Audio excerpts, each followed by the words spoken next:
Hey, what's up? It's David Duford here at davidduford.com, where I help insurance producers become top insurance professionals. So today's an interesting topic, and it kind of formulated around having a discussion with an agent of mine. She and I were talking and really discussing how overwhelming the insurance business can be.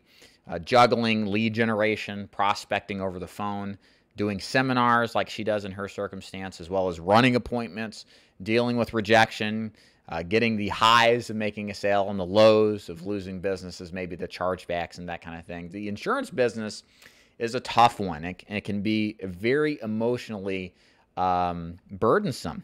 In fact, I like to think this business is deceptively simple from the outside. If you've never done it before, it looks like a simple business, but all of us who've been in it too long in some circumstances know that it is an emotional stake through the heart at times.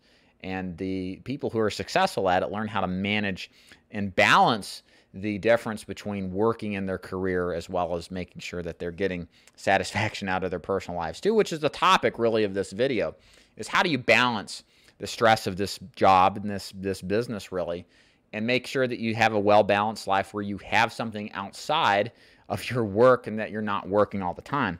So I can really speak to this personally too. I'm a workaholic. I've always have been. I'm the son of an entrepreneur that retired at 49, sold out to a Fortune 500 company. My uncle is very well, has a great career in radio, and my grandfather was a merchant's rep, manufacturer's rep for industrial air conditioning. So it's in the blood. And there's a drive, I think, in my side to work constantly without relent.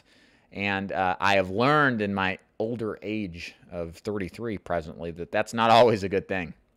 Because at the end of the day, what matters most is your family. What matters most is the people around you that you love and care for, and making sure that you harness and develop meaningful relationships with these people, because time is on its march.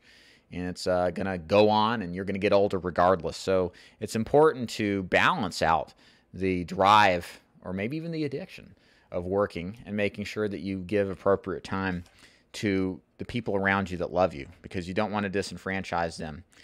Ben Feldman even, if you read any of his books, I think we talked about in the Feldman Method, he worked 12-hour days through the week, probably longer, and then he took work on the weekends home, and that's pretty much the man did. And you even see some from his son, who's now in the business, has always been in business really as well.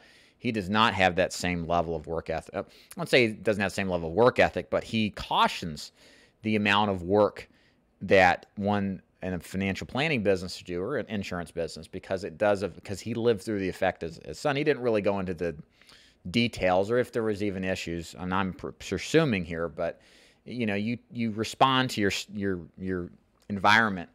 And in this business, you have the ability to control that work effort, as that's kind of one of the reasons we're in this business, because of the freedom that it affords us.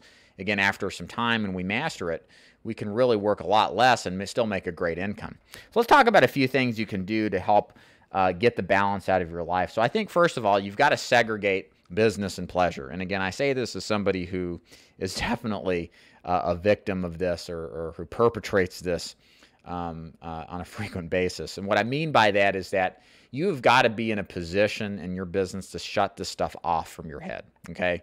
Again, in many cases, we can do that. Many lines of business, we can just end the day and shut the phone off and walk away. But you've got to be disciplined. And you listening to this, if you think, well, that's no big deal, well, good, lucky you. But I know there's some of you out there listening to this. No, I'm talking to you. You know, you think about work all the time. You don't disconnect from it. You always try to be involved with it. And again, I can tell you from personal experience, there's an important point where you need to do that. But there comes a point where you've got to walk away from it and give yourself to your family and friends, and develop the relationships with the people you love. Otherwise, you begin to lose them. And you have all this money if you're really successful, but nobody to share it with. It kind of stinks, you know? So be aware of that. And the sooner you're aware of that, the better. And I can hear some of you complain to and say, well, Dave, I got so much to do. How can I get all this done? You're probably wasting more time than you think. And this is something I've had to recognize personally I waste a lot of time that I could have done other and been more focused. And a lot of the time management techniques that I've learned from like Brian Tracy have helped tremendously. But we waste a lot of time checking our phones, going on Facebook, screwing around when we could be doing work or possibly be doing, $5, $10 an hour labor that we can outsource to somebody else.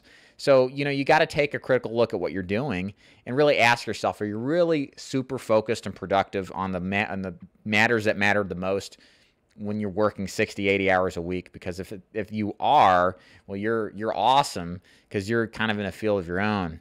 Whereas most people, they really don't. They waste a lot of time on useless tasks that they could outsource and free up that time for a little bit more balance. So that's an idea. Number two, I learned this from John Duggar. I did an interview with him. You may want to review. It's a 3-part series, but John Duggar, $250,000 insurance agent and final expense, been doing it 10 years plus. Very good guy. He's got a lot of wisdom in the business. I never liked this idea, to be honest with you, but I can see it as being something to consider.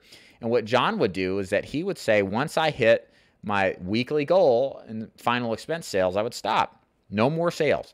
Even if he went out one day and he sold, his weekly goal was $4,000 at the time. Even if he sold $4,000 in premium, he'd stop. He wouldn't go out Thursday. He would just work Tuesdays and Thursdays on first appointments to sell final expense. He did deliveries on other days. But as soon as he hit that, he just would stop. There wasn't any more calling leads. There wasn't any more work. It was his way to, I guess you could say, congratulate himself for hitting his numbers. And that allowed for more time because, hey, you hit that on a weekly basis, you're doing pretty good. I've always had a problem with that, and still it makes me a little queasy. Well, what if you have a bad week and do everything right? So, but still, you need to find ways to reward yourself, right? And you need to be willing to understand that we have goals for a particular reason, because if we hit them, we hit our annual goals that we want as far as how much income we want to take home after expenses. And if you can hit that goal, reward yourself. Give yourself a little space. Give yourself some time off because you got the goal, and that's great. So that's something to consider. And then number 3 here is self-discipline is key. It goes back to what I said earlier. You've got to, like, for example, become a time management expert, okay? Because if your mind is wrapped in business constantly, then you'll never be able to separate yourself from the business work and allow yourself some of the pleasure that comes from it. Again, I'm not excusing hard work, dedication, especially in the beginning of this business. But if you've been doing this for a long time, you've got to be able, you have the capability and success to better plan your day and to minimize the time in the field of great expenses so that you can be a part of your kid's life, be a part of your wife's life. Again, because the whole purpose of being in the insurance business, I believe, looking back now since 2011, is that I want more than the money, is the freedom, is to choose, the freedom to run my life the way I want to, and to wake up every day and be in complete 100% control. And versus a lot of other industries, the insurance business, although not 100% free, you got people to answer to at times. The truth is you have a lot less of that than you would working for corporate America. And you have the ability at the same time to make a lucrative income and not have to necessarily work 60, 80 hours like our corporate buddies of ours that literally have no choice but to do that. So I say all this because ultimately your goal should be to have a long-term career in this business, not to get burned out, and to learn how to manage yourself better for a long-term career. Because again, especially you guys listening to this, if you stick with this 5 years, if you survive, the insurance business will pay you back. It'll be the greatest decision you've ever made. The freedom you get, the money you'll be making, you'll be so thankful. So do not forget that. But don't obsess and disappear for 5 years either, because you want to have somebody to enjoy it with after all, right? So anyways, hope you kind of enjoyed this video, a little different than what I normally do. But I think for some of us, it's a good thing to hear. If you like this kind of video and you'd like to see more, subscribe below. Also, check out my books behind me, The Official Guide to Selling Final Expense, and interviews with top producing insurance agents. And you can go to my website, davidduford.com, to learn more about the products and services I offer, including recruiting new and experienced agents, my seminar marketing mastery program, as well as the Insurance Agent Inner Circle program for those of you who want more insurance sales related training. Then that's it, guys. Thank you for listening. We'll see you next time. Bye.